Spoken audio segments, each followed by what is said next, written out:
In this episode, I attempt Muay Thai in the Balinese heat, nearly get scammed into buying a property, visit the famous temple Tanah Lot, drink some coffee made from this animal's poo.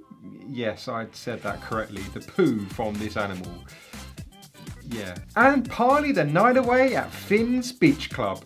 Hey, I'm Andy and welcome to my travel series on exploring Bali. I did 3 weeks exploring there and did tons of things. In this episode, I explore Kuta and Canggu in the southern part of Bali, both known as resort villages, with also their party side too. I arrive in Kuta at the accommodation, quickly chucked my bags down and went out and grabbed a beer with my mate to celebrate being in Bali. The next morning, I admired the accommodation in the day. Spent a couple of hours at the beach, then as we were exploring the area, we got stopped by a man telling us that we could win a prize. He gave us these envelopes, we opened them up, my friend won some t-shirts and I won either an iPad mini, a holiday, or 10 million rupiah, which is the equivalent of about £500. I thought, okay, this is obviously a scam, but he said, no, you've generally won, you've won first prize. You just go to the hotel, speak to them about holiday packages, then if you don't want it, you just take the prize for free. I looked at my friend like, this is obviously a scam, shall we do it? And we both just said, well, we've got nothing else to do, and you know, to be honest, it could be a good story to tell, so why the hell not? So we jumped into a random man's car and he whisked us off to this hotel. The whole journey I was thinking, this is fun, but also we could actually be in the middle of literally getting kidnapped. But hey, you're only in Bali once, eh? We arrived at the hotel and it was a legitimate thing. A man showed us round a 1-bedroom condo with swimming pool. It looked very fancy. And then the scam started to materialise. It turned out to be what's called a timeshare, a very well-known scam where you can purchase a shared ownership of a property in a hotel that you can rent out and make money from. Apparently there was a today only deal where the room was something like £8,500. The man was incredibly pushy and salesy and saying, oh, this is a once in a lifetime deal. Why wouldn't you take this? But I saw straight through the scam. I said to him, look, it is a very nice place. And to be honest, the price isn't that bad. However, I've spent maybe 16 hours in the country and I didn't expect to be buying a condo straight away. He wasn't very happy, so we shook hands, accepted his defeat, and we were taken to the next person to claim our prize. My friend did indeed win some t-shirts and I apparently won a holiday where you can select from a list of different countries. Again, it sounds very weird. I'll have to look into it in another time, but yeah, just watch out for this scam if you do plan on going. That night, we checked out the local live music and had some Balinese food. The next morning, my friend forced me to go to Muay Thai. She does it intermediately, I on the other hand, do not. And doing this in the Balinese humid heat was not the one either. We paid for an hour lesson and the trainer went through multiple drills with us on all attacking and defending techniques. I love the punching elements, however the kicking, not so much. I'm not flexible at all, and ending the session doing 15 kicks in a row on both legs was the killer for me. 3, 4, 5. Yay, Andy! How was it? It is crazy doing it in this heat. What are you on about? And also I'm just really unfit. It's like 26 degrees. It's nothing. Yeah, nothing.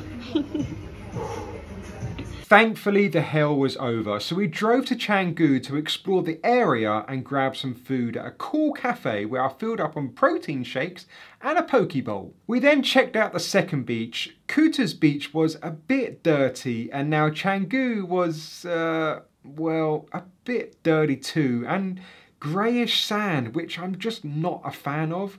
It wasn't really what I was expecting, but oh well. It was a nice place to chill and have some beers as the sun was setting. I had a good old splash in the sea though over a pretty cool sunset with some good waves too. It's literally like there's a city in the clouds. That night I treated myself to a McDonald's to try out the different menu out there. I went for some standard barbecue chicken and rice, and it was actually pretty good for around about £1 or so. Not bad at all. The next day I left Kuta and moved on to Canggu, quite the nomad's beach town. Grabbed a great healthy brunch, then later met up with my mate again and checked out the beach, especially to see if there was any difference on the dirtiness, and I was mistaken.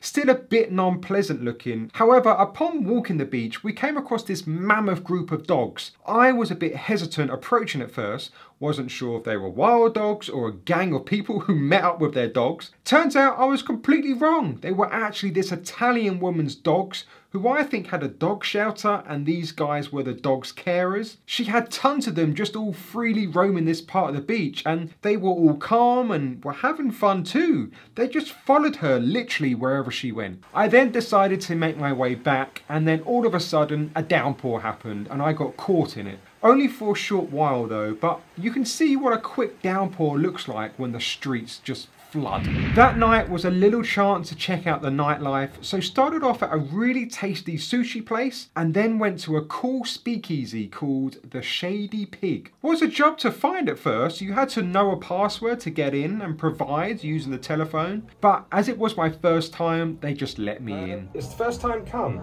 It had a Peaky Blinders vibe, cool atmosphere, just drinks were a bit expensive though. The next morning I met up with my mate, went for a lovely massage, then took a bike ride and took in some temple culture and went to Tanah Lot. It's a very popular tourist attraction and a popular temple amongst the Balinese people, so thought why not give it a visit. Once through the entrance, you're greeted with restaurants and market/souvenir shops, showcasing the normal touristy bits until you come to the main entrance to the temple's surroundings. This gate design is quite famous in Bali and is everywhere. You've probably seen lots of Instagram photos of people posing in front of gates similar to this. This gate is greeted by the unidentified creature called Barong, which is a Balinese symbol of health and good fortune, although it does look a bit scary. Upon walking through the gates, the surroundings we met with were clean and holy looking. My eyes were then caught by everyone wearing white, and it turns out we came on a day when a celebration was happening, so hundreds of Balinese people were here. We was then greeted by some percussion music, by local women playing on cymbals and drums. It was very therapeutic and a slight hypnotised vibe to it. They were playing for ages. We then walked on some more and came to the shoreline and was met with hundreds more locals all praying and making their way to the temple. Now, what makes this temple unique is that it sits on a large rock which is continuously being shaped due to the ocean waves. The only way to get to it is by going through the water. However, it isn't open to the public, only the locals for where they go to pray. Apart from that, I wouldn't say there was an awful lot to do for tourists, but it is nice to just walk around and just take it all in. And then I came across this huge snake just chilling in a basket because, you know, why not, I guess. After that, it was a quick pit stop for some food, and then we stopped off at a coffee shop called Luwak Coffee. Now, if you've never heard of this coffee before, prepare to be amazed, because you see, this coffee isn't just any coffee. It's made using a certain requirement from these animals called luwak or civet. So those things produce coffee beans out of their poo, something like that. Yeah, and it's good coffee. Can you taste the poo? Does it taste nutty? A tiny bit. No, not nutty. It just tastes like stronger coffee. So pretty much they eat a particular red coffee cherry. The beans get fermented during digestion in their stomachs. They then poo it out. They're picked up from the floor, cleaned, dried and roasted, and just like that, this unique coffee is made. And you know what?